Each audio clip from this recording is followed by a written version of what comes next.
keep telling y'all, street got no God. God do not look after street. Boosie really thought he wasn't going to jail for that filter. I knew he was going. I was waiting. Me from doing traveling all across the world making.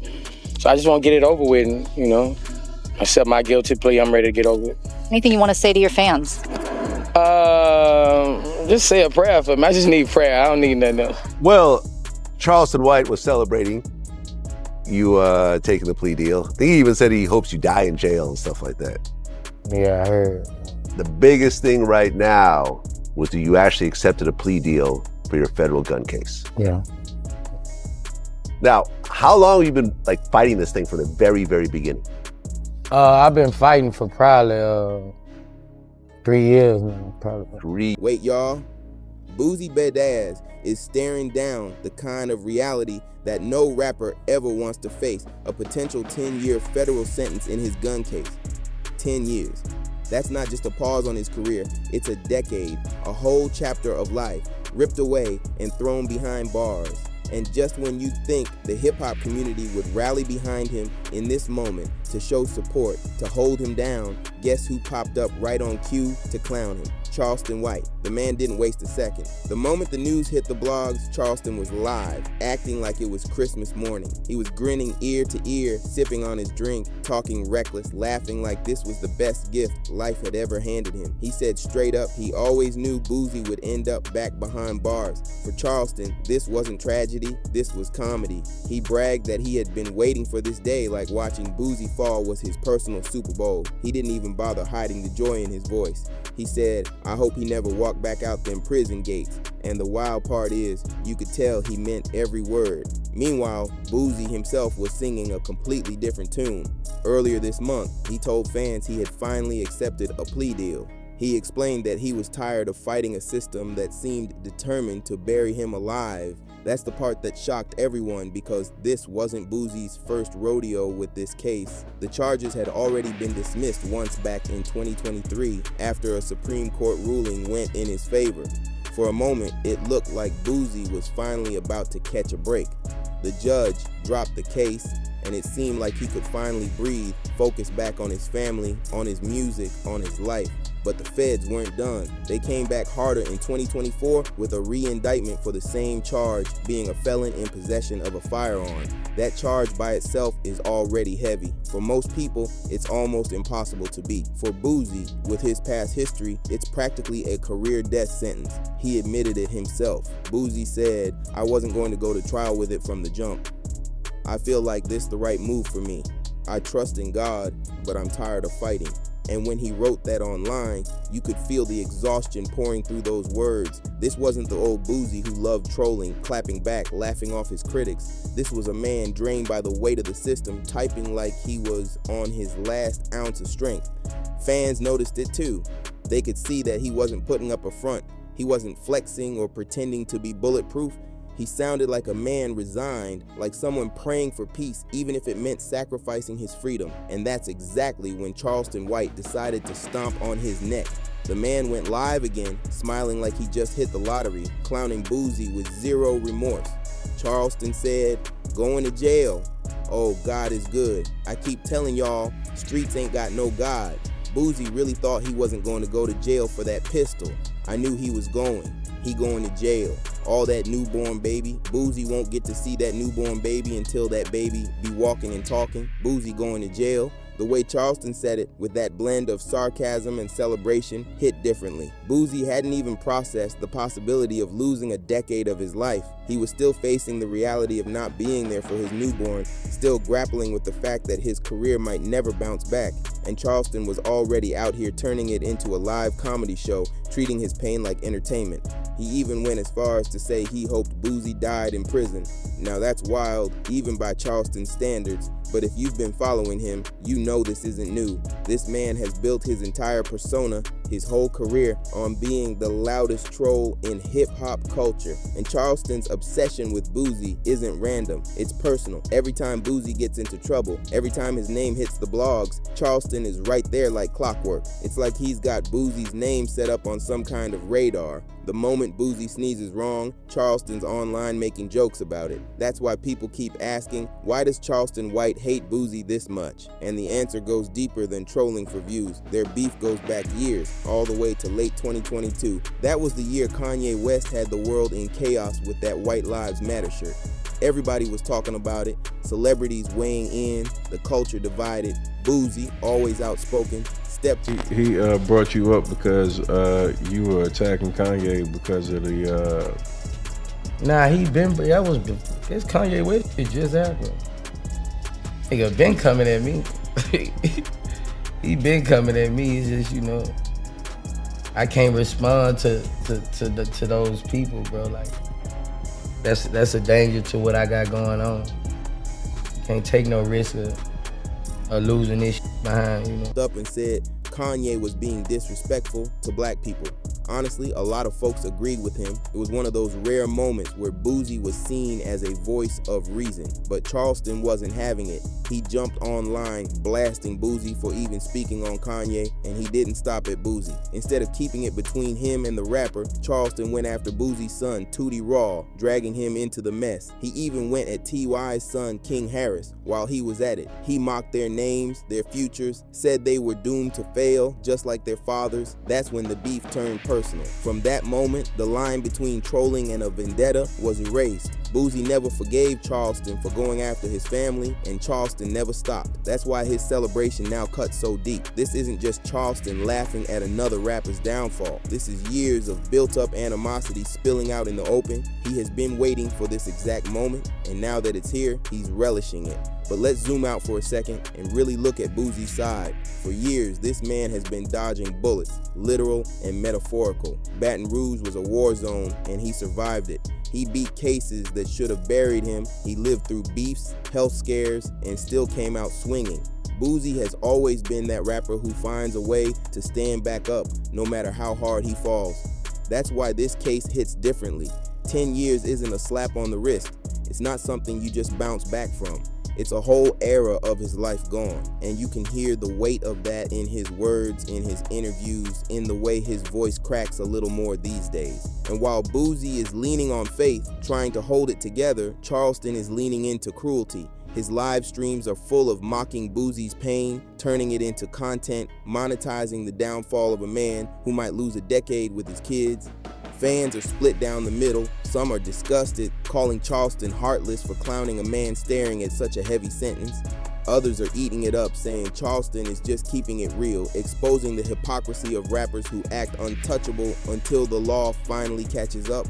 One fan even wrote, "Charleston White petty as hell, but he ain't lying." Boosie been tempting fate for years. This was bound to happen. Another said, "I don't care how much you dislike a man. Wishing death on him in jail is too far. Charleston doing too much." And that's the thing. Charleston thrives on that split. He feeds off it. He knows half the crowd hates him, the other half cheers for him. But either way, his name stays in the headlines right next to Boosie's. That's his formula. Stir chaos, make people talk, keep yourself relevant. But what makes it all so heavy this time is the timing. Boosie just welcomed a newborn baby. He's been posting about fatherhood, about family, about trusting God. His captions sound like a man trying to turn a new leaf, trying to find peace in the middle of chaos. And Charleston White is literally celebrating that he won't get to raise his child, that he'll miss all those first moments. That contrast is insane. Think about it. One man looking at 10 years in prison, praying that God carries him through it, and another man grinning ear to ear, hoping he never makes it out alive. That's where this beef is now. This isn't rap, this isn't jokes, this isn't just cloud chasing, this is ugly, it's personal, it's cruel. For Boosie fans, the next few months are crucial. The sentencing could lock in that decade-long stretch. If it does, we might not see Boosie free until the 2030s. And in hip-hop years, that's a lifetime. Artists come and go in 5 years, let alone 10. By then, the game will be different, fans will move on, and the industry may not have a place for him anymore. That's the reality he's facing. And for Charleston, that's just more material, more fuel to build his persona as hip-hop's ultimate troll. So here we are, Boosie Badass, a man who spent his life fighting to stay free, might finally be caged for a long stretch. And Charleston White, the man who made hating him into a hobby, is celebrating it like it's the best day of his life. Love it or hate it, this is one of those moments that will go down in hip-hop history. The day Boosie's fate seemed sealed and Charleston White popped champagne. Because at the end of the day, this ain't just a court case, this is legacy. And whether Boosie spends the next decade behind bars or not, the way Charleston turned his downfall into a live comedy show will be remembered as one of the coldest, pettiest, and most disrespectful moves we've ever seen. Gonna go to jail for that pistol. I knew. Months after Charleston White first lit up the internet clowning Boosie, the disrespect didn't stop. It only grew louder, nastier, and more personal. And what made it worse was the fact that Charleston seemed to know exactly which buttons to press. He didn't just target Boosie's career, he dragged his family, his health, and even his newborn into the spotlight. The tension boiled so high that when Boosie finally spoke up on Vlad TV, you could hear the frustration bleeding through his voice. He wasn't scared of Charleston physically, that's never been his style, but he was cautious. Because in his own words, Charleston wasn't just another loudmouth troll.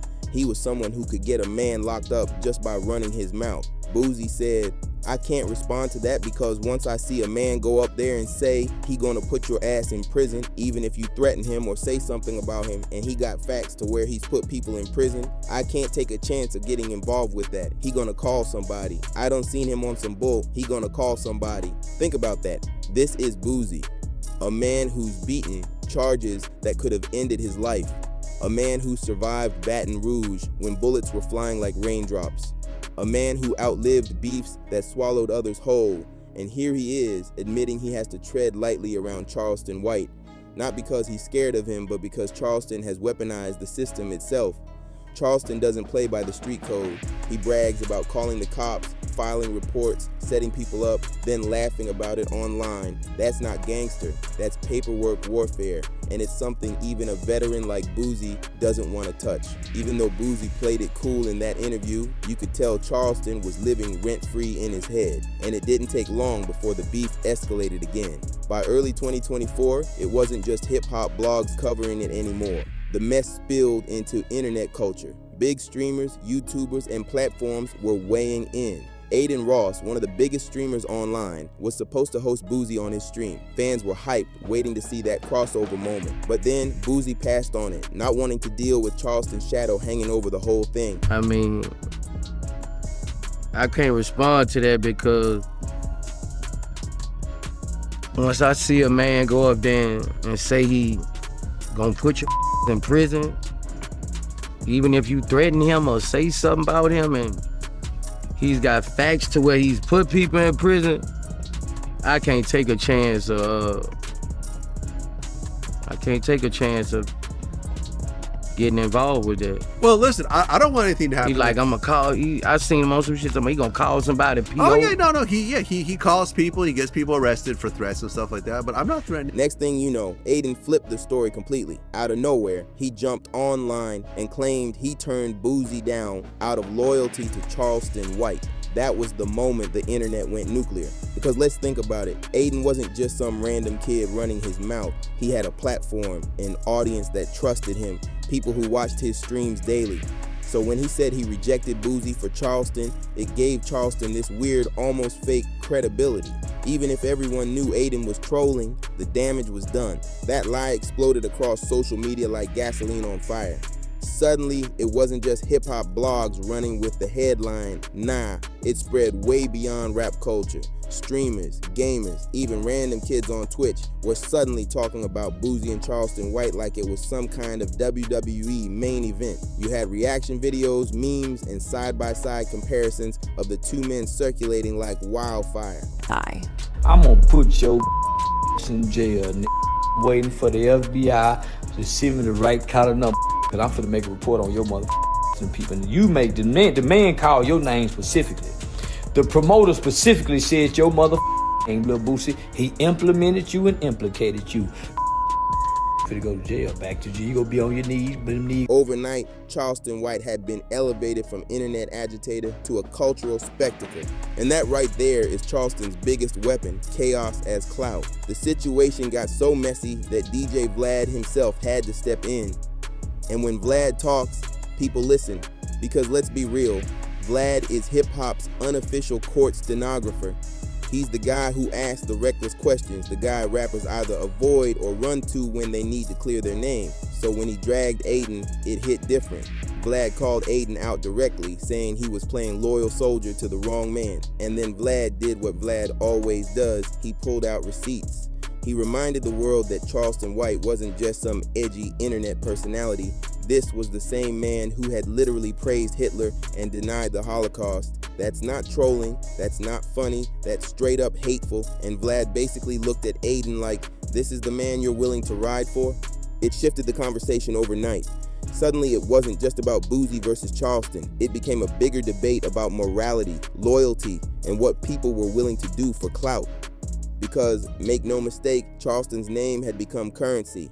Attaching yourself to him, whether to support him, oppose him, or just ride the wave, guaranteed clicks, guaranteed engagement. He was chaos in human form, and people couldn't resist. And Charleston knew it. He loved it. This man thrives on attention the way a fire thrives on oxygen. The more people fed into his narrative, the harder he went, the louder he got, the more reckless his claims became.